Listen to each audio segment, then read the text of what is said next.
Okay, so let me begin by just introducing our panelists, and then we'll go into our panel discussion. So our first panelist is Guihen. Bernie is the Director of Circular Economy and Environment for Fehily, Timoney and Company. Bernie has 20 years experience in waste management and environmental consultancy and leads projects in environmental impact assessment, planning and infrastructural development with a focus on circular economy solutions. Bernie has managed many projects, including AD facilities, landfill remediation and public procurement processes. She holds a BSc and an MSc in environmental science, along with diplomas in pollution assessment and control and business development as a member of the Chartered Institute of Waste Management. As a company director, she plays a key role in the strategic direction of Fehily Timoney. So thanks, Bernie, for joining us on the panel today. Our next panelist is Declan Murray. So Declan is Chief Executive Officer of Biocore Environmental, bringing extensive experience from both the public and private sectors. He holds an MBA in Business Administration from UCD and has expertise in business process re-engineering and strategic analysis, and has been pivotal in the development and operation of 2 anaerobic digestion facilities located in both the UK and Ireland with a combined output of 9 megawatt. Under his leadership, Biocore Environmental also manages over 100,000 tonnes of sludge and biosolids services annually, creating a diverse clientele across public and private sectors, and committed to the strategic expansion of its network of biomethane anaerobic digestion plants across Ireland. And again, thanks, Declan, for your participation today. Next up, we have Niamh Guihen. Niamh is the Assistant Principal Officer in the Department of Transport. Niamh is based in the Climate Adaptation Research and Energy Division, and her focus is on the implementation of the Renewable Transport Fuel Policy to ensure supply of sustainable renewable energy in transport and support delivery of national and European targets and obligations. So again, thanks, Niamh, for your input. And our final panelist at the very end is Ian Marshall, OBE. Ian is Head of Business Development and Policy at the Centre for Advanced Sustainable Energy, or CASE, in Queen's University, Belfast. So Ian CASE facilitates strategic connections between research, industry and government on renewable energy, decarbonisation and the green circular bioeconomy, and has previously held similar roles at Queen's University, Belfast, at the Institute for Global Food Security, advancing research, industry collaboration across food integrity, agriculture and environmental resilience, nutrient and preventative medicines, enabling technologies and data analytics. In 2018, Ian was elected as an independent senator to Shannon, becoming the first Ulster Unionist ever elected to the upper chamber of the Irish Parliament, where he served until 2020. And Ian studied agriculture at Greenmount College and holds MSc in Agri-Food Business Development from Ulster University. He is a professional member of the Institute of Agricultural Management, and he also has served as the president of the Ulster Farmers Union, a former member of the Northern Ireland Agri-Food Strategic Board, and has extensive experience across agriculture and rural interests from Belfast, London, Dublin and Brussels. So thanks, Ian, for taking time out of your busy schedule to be with us. So I'll start with you, Bernie. Obviously you have a very distinct role, I suppose, in the development of the sector on the project design and the whole environmental assessment aspect. Can you give us an outline of your work and what you do, and maybe the key steps that are involved in initiation and development of a biomethane project, and those steps from the designer's perspective? Okay, Sean, thanks for the question. From a planning perspective, there's 3 elements that you really need to take into consideration. And they are: 1, the robustness of your site, suitability of your site, and everything that goes into your site selection. Second is the plant design. And then third, you move on to your environmental impact assessment and preparation of a planning application. So going back to your site, like, you cannot mitigate poor site.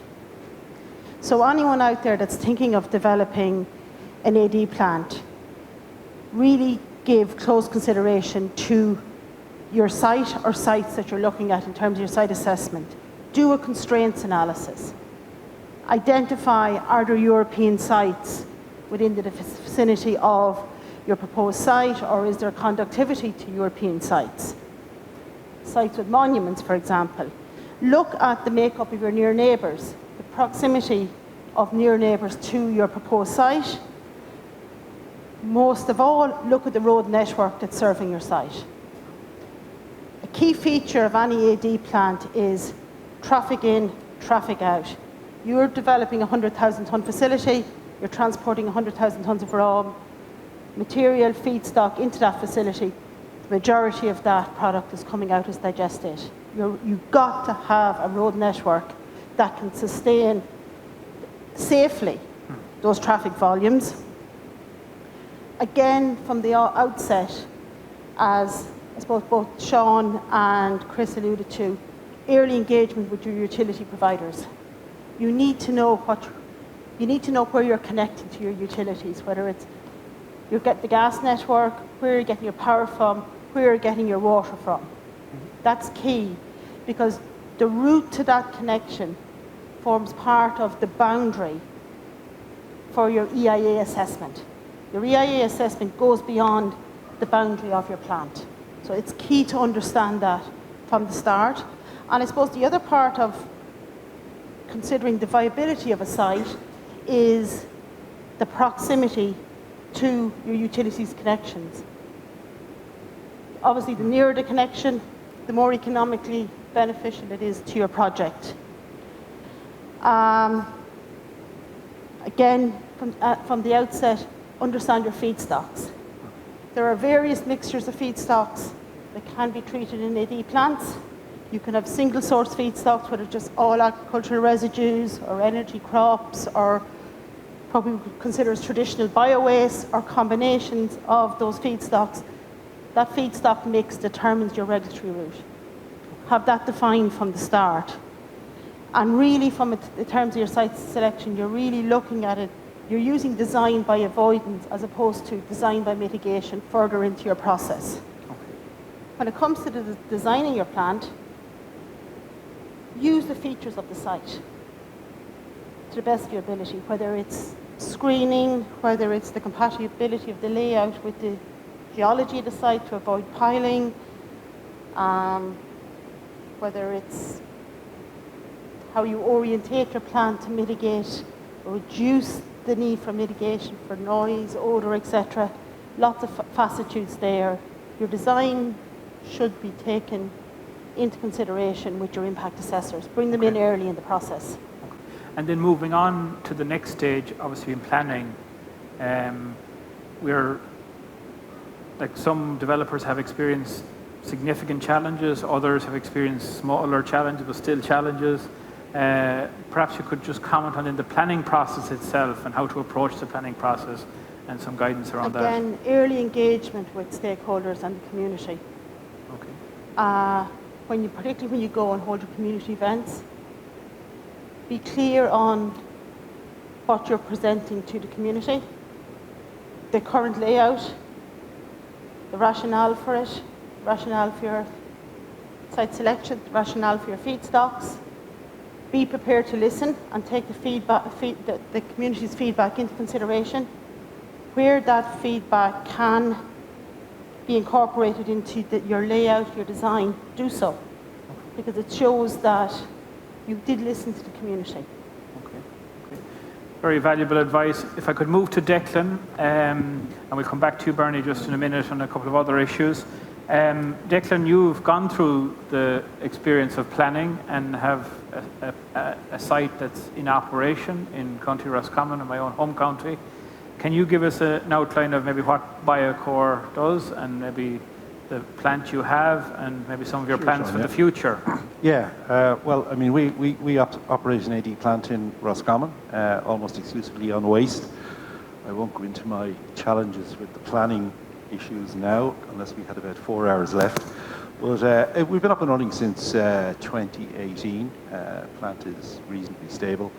Running on a 20,000 tonne waste facility permit. Our plans are to obviously increase that. We're currently running CHP engines and we want to go to gas upgrading. And we've identified another 5 to 6 sites throughout the country. What's kind of unique about what we do compared to a lot of the other speakers you had here today is we operate primarily in the waste sector. A lot of it is through wastewater treatment sludges. So that has its own challenges, and trying to get an education piece out is probably the most difficult one. And again, from our point of view, really the 4 stages as Bernie outlined there, I mean, the first one is having finance to do it, and I think most of us are quite good at that, but finance only comes in if you cross all the other hurdles. The first one being planning, which is difficult. The second one being permitting, which is also difficult.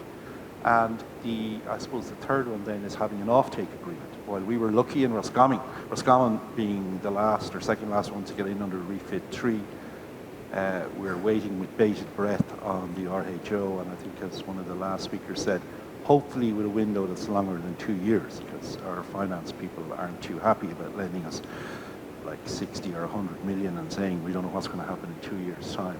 But yeah, there's been challenges. We're up and running, and I think you know, there's so many people coming into the market now. Some of the challenges going forward are going to change. We don't have the expertise in the market. I know I've lost some staff myself, and so have other people here, because the pool is very small. We're only new to the game, so you know, that's just growing pains, but we'll get over that. Okay, and if you could move that along then, like obviously your plant at the moment is producing biogas and you're producing electricity. Have you had any engagements with potential off-takers for biomethane, and what are they telling you in terms of those engagements? And how difficult is it to secure that off-take agreement for developers who want to develop more larger scale or even diversify their current production to biomethane? Yeah, sure. Well, I think, look, in relation to where we're at with GPA's gas purchase agreements, until the RHO comes in, it's really what is the appetite of the customer for getting to a carbon neutral position. They may pay a little bit more for the gas, but I think we're all waiting with bated breath for the renewable heat obligation to come in, because it does 2 things. It sets what is essentially a floor price on what you would get for your gas, but also because of the buyout section in it, it sets the high price for it. So somewhere in between the 2 numbers is where you're going to get to. And while a lot of the major multinationals in Ireland are American, and we kind of felt that with the change in policies in the US and with pulling away from the green agenda, that may cause some difficulties. But we have found recently that some of the big operators are still saying they want to go to carbon neutral. So yeah, there are some grid or gas purchase agreements out there, and they're starting to get a bit of traction. And I know you work closely with us in IrBEA on various different committees, and we've had your input into the charter, and also now on our most recent committee about digestate issues and whatever.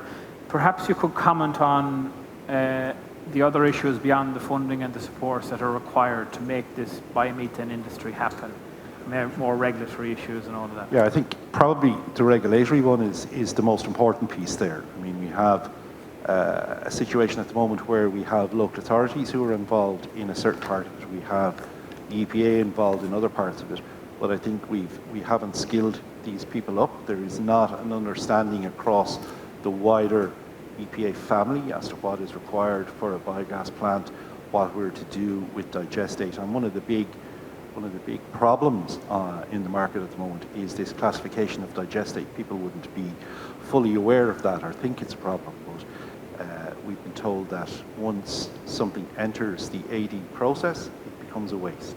So now we have to get to an end of waste situation before we can effectively deal with the digestate.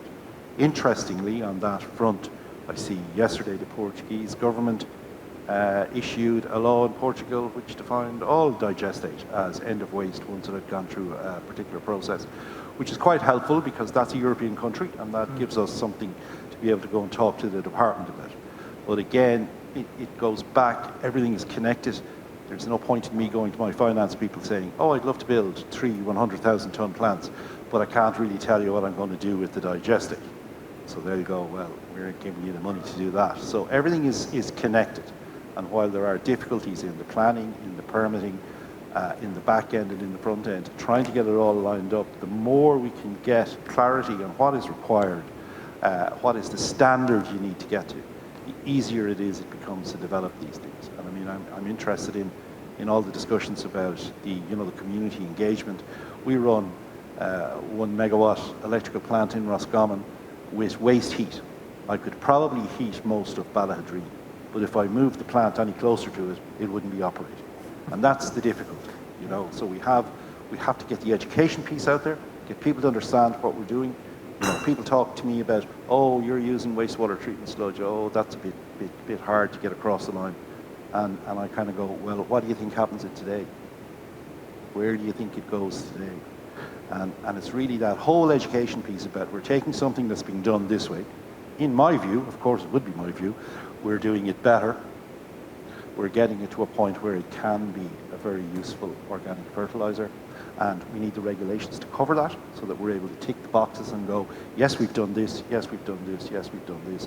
Therefore, it is safe to use, it is better to use. And that goes back to the renewer arguments and all the various discussions we're having around. Okay. Thanks, Declan, for your insights. I suppose, Niamh, Declan has mentioned the RHO, but you're at the forefront of the Department of Transport's renewable transport fuel policy. But before maybe you go into that, could you just explain your own role maybe in the department and indeed the division that you work in? Yeah, absolutely. Thanks, Sean, and thanks very much for inviting me to be part of this panel. So as you mentioned earlier, my focus is on the renewable transport fuel policy, and as part of that work, I chair the department's Biofuel Sustainability Working Group, and I sit on a number of EU committees in relation to the transposition and delivery of the Renewable Energy Directive. So you mentioned I work in the Climate Adaptation Research and Energy Division of the Department of Transport, and that sits within the climate pillar of the department. And the climate pillar has responsibility not just for the RTFP, but also for the National Planning Framework for alternative fuels infrastructure, for zero emission vehicles, and for delivery of the Climate Action Plan targets around void shift improve, and the RTFO would be an improved measure. The Alternative Fuels Working Group then also sits in the climate pillar, and that brings together stakeholders with an interest and a responsibility in decarbonisation of transport policy, and that reports to the Minister. And as you can imagine, then we work very closely with other government departments, in particular on my side with the Department of Climate on the development of the RHO and its alignment with the RTFO, and also on the transposition of the RED. And we work on a number of cross-departmental committees, many of which actually were mentioned today, the Biomethane Implementation Group, the Bioeconomy Implementation and Development Group, and so on. Okay. And specifically, if you're on the liquid fuel side in the Irish Bioenergy Association, you would be probably more familiar with the renewable transport fuel policy. If you're on the biomethane side, you mightn't be as familiar with it, but it presents a huge opportunity. Can you just outline the key elements of the policy, as it is a very key enabler of transport decarbonisation, and potentially as well could provide an outlet for Declan and the like of the developers for biomethane offtake, given the ambition that's within it. So can you just outline maybe some of the key elements of it briefly? Yeah, absolutely. So the current policy was published in June. It's the Renewable Transport Fuel Policy 2025 to 2027, and it was published following government approval and extensive engagement with stakeholders, including IrBEA and many of its members. And it sets the policy pathway for the achievement of the Climate Action Plan biofuel targets and the renewable energy share in transport target that's set under the RED 3. And it really responds to revisions to that target that are set out in RED 3 that were brought in 2023. So the sort of key elements, the first is a revised indicative trajectory of the obligation rate out to 2030, responding to that higher Res T that we have to meet. But also bringing in certificates for electricity from next year, extending the obligation to rail next year. And the policy then sets out 19 actions for the department to deliver really on those obligations, to continue engagement with stakeholders and to ensure a robust evidence base for the further development of policy. And we'll continue then to deliver that through the working groups on biofuel sustainability and achievement of the RES-T, and also through the industry expert panel, which a number of your members would also be members of.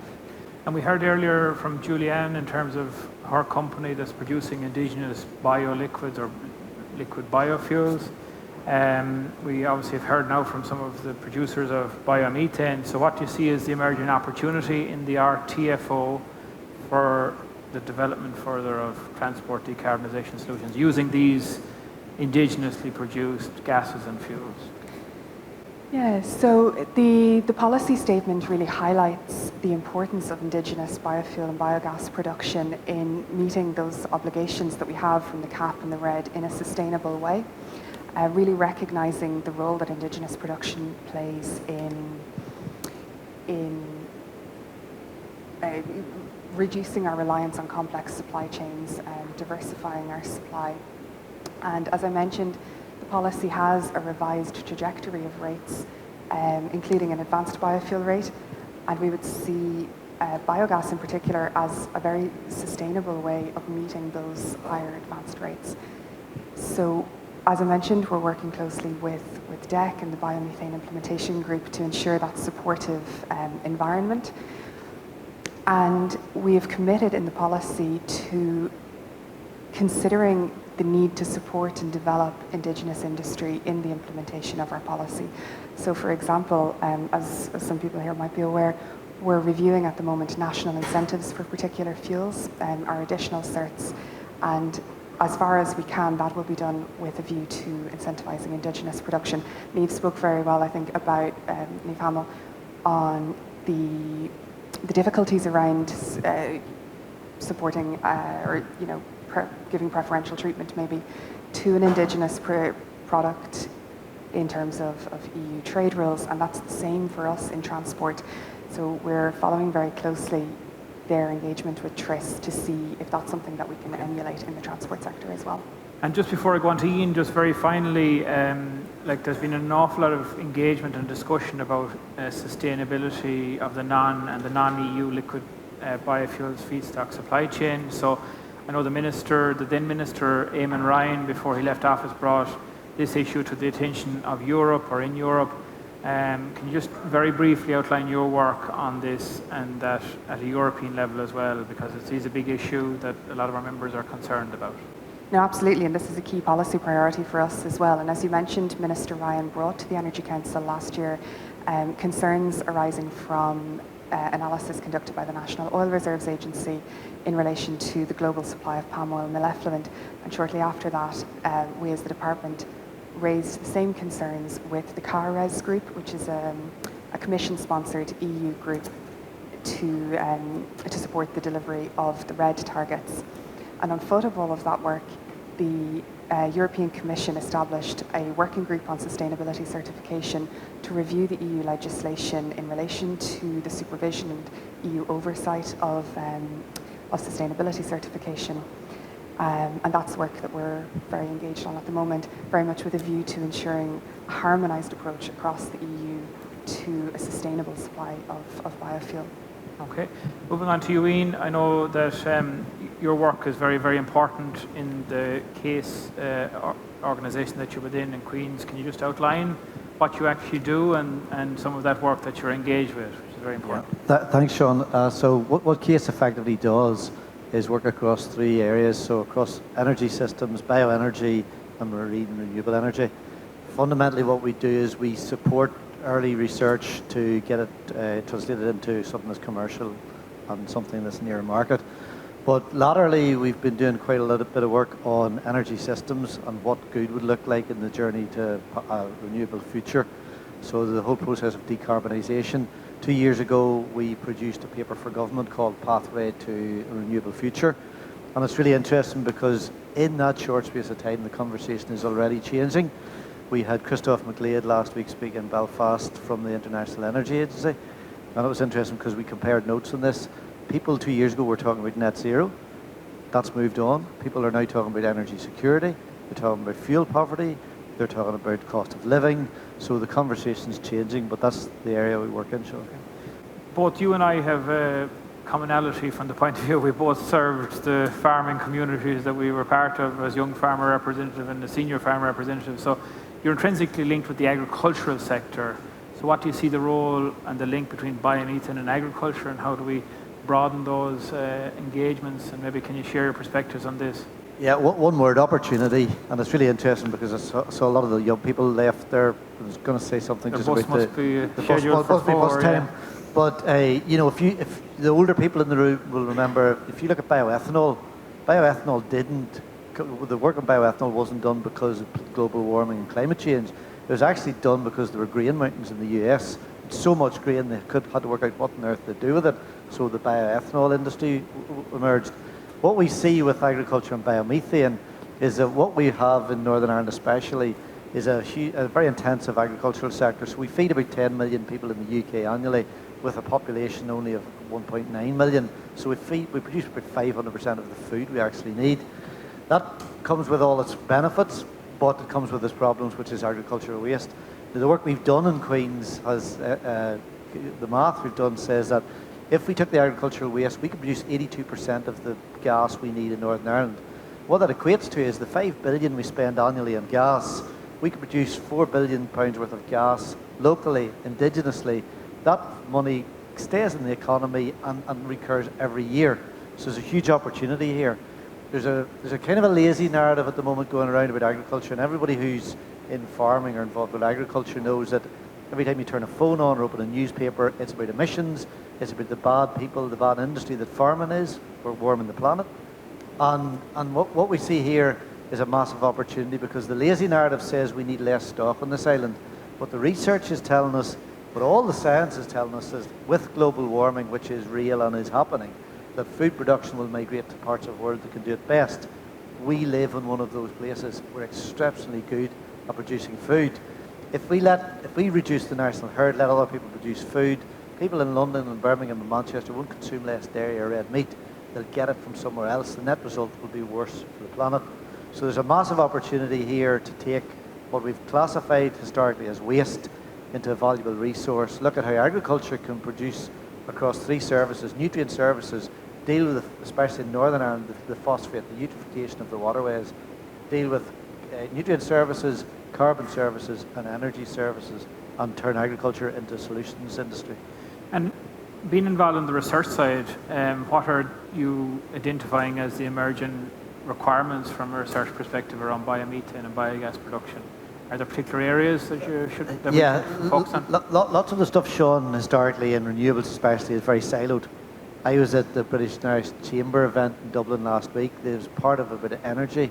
They talked about wind and solar PV. Nobody was really interested in biomethane, and more insultingly, nobody was really interested in Northern Ireland, because this is an all-island conversation we need to be having. So as regards to research, what we're trying to do a lot of work on is energy systems, because at the moment, as we sit today, we spend millions and millions in Northern Ireland to pay people to switch wind turbines off. That's ludicrous. That's absolutely crazy. We need to repurpose that money to get people to switch equipment on to use electricity. As well as that, when we look at lots of the renewable technologies, in splendid isolation, it's really hard to get a business case to work. But when you start to combine technologies, wind, solar PV, anaerobic digestion, you look at biomethane, we've had an exceptionally good gas network in Northern Ireland. It's a good transfer vessel, but it's a good storage vessel. And as well as that, we need to look at scale. We've got a legacy in Northern Ireland we've got about 85 to 90 AD plants built on ROCs payments, 4 ROCs payments. That's subsidy. When you come from my background in agriculture, the one thing you know about subsidy, it's like heroin. It's a drug. If you get on it, it's very, very hard to get off it. What we're trying to do is build out energy systems that we can, there's going to have to be subsidy and support to transition us, but build out systems that we can compete with fossil fuels and we have a sustainable industry. And the other area I know that's very important from your perspective is collaboration with industry. So can you explain how the importance of your organisation and others collaborating with industry in terms of understanding their needs and how that can feed its way then into the sector? Yeah, this island is populated with fantastic researchers and scientists, but very often they don't talk the language of business and industry. It's also filled with good businesses, but businesses are driven by the bottom line. So it's about bringing the two of those together. And it's interesting because there's been a lot of talk today about, when we look at the AD specifically, we look at producing the biomethane, we look at producing the green electricity, but we're also looking at the sustainable aircraft fuel. We're looking at the e-methanol.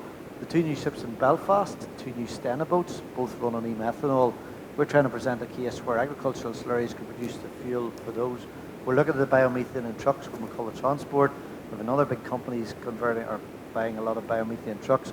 So where we can get them to work together, get the science and business and industry to work together. And probably the most exciting part of it is at the back end, because with eutrophication of waterways, with an intensive livestock sector, we've got to get phosphate out of the Northern Ireland system, off the agricultural book. And what we're looking to is the char, and I know there's lots of people, experts in char, much more than I am in the room. But what we're looking at is putting char into construction and cement.